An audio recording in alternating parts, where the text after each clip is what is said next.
A siesta is a better idea for the heat than air conditioning. In southern countries, whose climate is characterized by high temperatures, siesta is practiced. According to Australian scientists, it is an excellent health-promoting solution to the dramatic effects of heat, including the long-term ones. What's more, definitely better than air conditioning. A publication on the subject, by a group of researchers from the Australian National University, appeared in The Lancet Planetary Health. Researchers have estimated that although Northern Australians have spent significantly more time in air-conditioned rooms over the past 40 years, this paradoxically makes them even more susceptible to heat-related deaths. Interestingly, unlike the indigenous inhabitants of the smallest continent, who for various reasons use air conditioning to a much lesser extent, and at the same time are a community significantly burdened with a number of health problems. Our study shows that socio-cultural practices used by entire generations of First Nations, such as avoiding activity during the hottest period of the day, are powerful protective factors for human health. An afternoon nap helps the body acclimate, protects against the heat, costs nothing and leaves no carbon footprint, says Dr. Simon Quilty, lead author of the paper. His colleague and co-author, Professor Aparna Lal, admits that air conditioning provides shelter from extreme heat, but it seems to make it harder to adapt to the hot conditions. In his opinion, in areas affected by periods of high temperatures, buildings should be built in such a way as to ensure passive cooling. And at the same time lifestyle should be adapted to the surrounding conditions, as the indigenous people of Australia did for centuries. It is worth mentioning that a number of studies have shown that a short afternoon nap, not exceeding an hour, improves concentration, facilitates remembering information and improves well-being. In Sydney, there is a war over trash cans between humans and cockatoos. Residents of South Sydney, Australia, have been fighting a real battle over garbage for a long time. Their enemy is not typical, because they are cockatoos. It started with a few curious birds learning how to open garbage cans. Other cockatoos picked up on the trick, and the behavior quickly spread to other neighborhoods in the city. Meanwhile, people tried to make it difficult for them in various ways. The case became so serious that it interested scientists.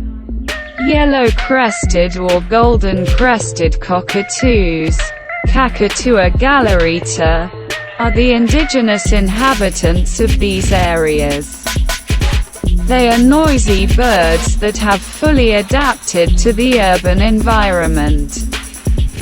They quench their thirst in public fountains and search the streets for food.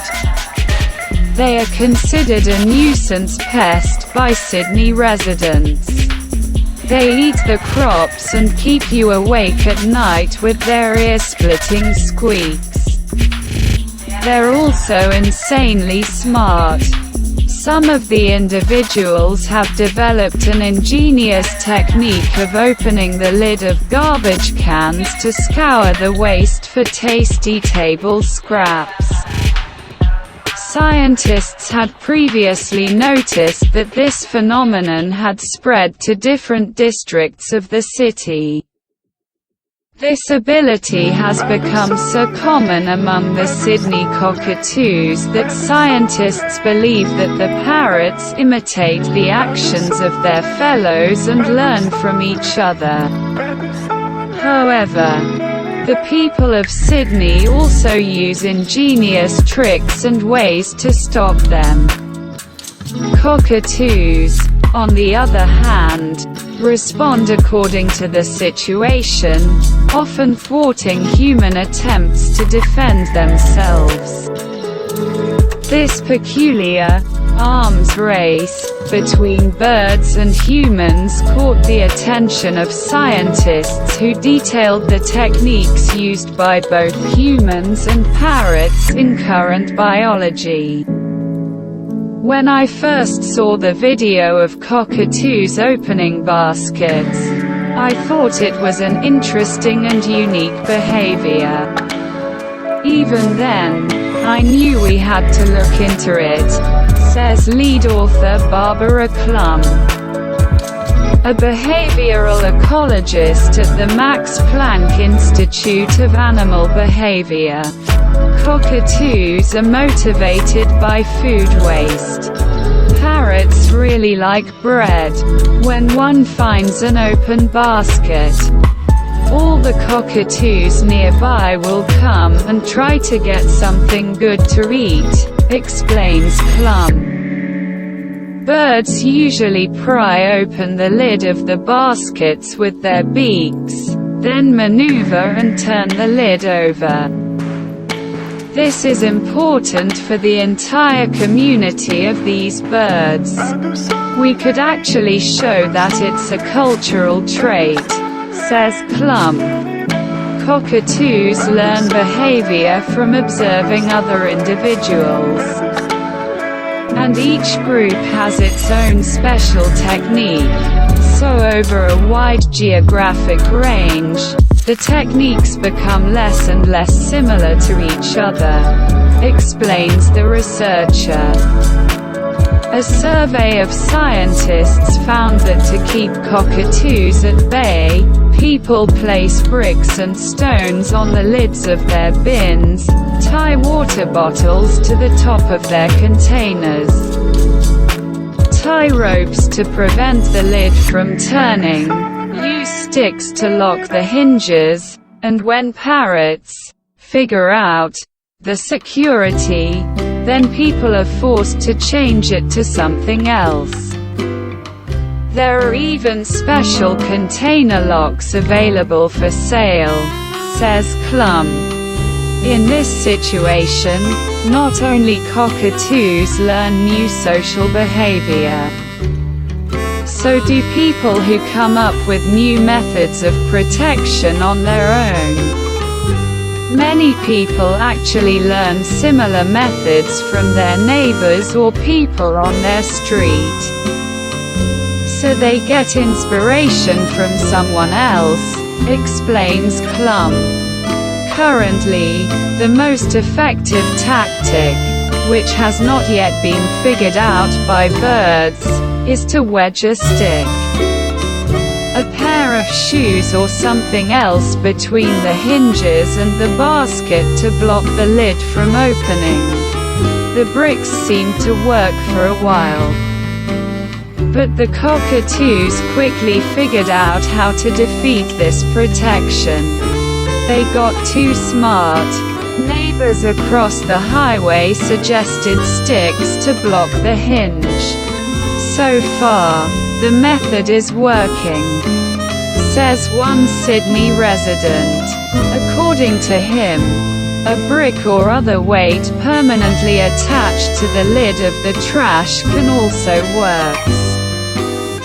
As quickly as humans come up with new ways to stop cockatoos from opening their containers, birds come up with ways to defeat them. According to Klum, this is a classic example of an arms race in cultural evolution. People who were frustrated with throwing garbage on the street began to adapt to the situation. But then the cockatoos did the same.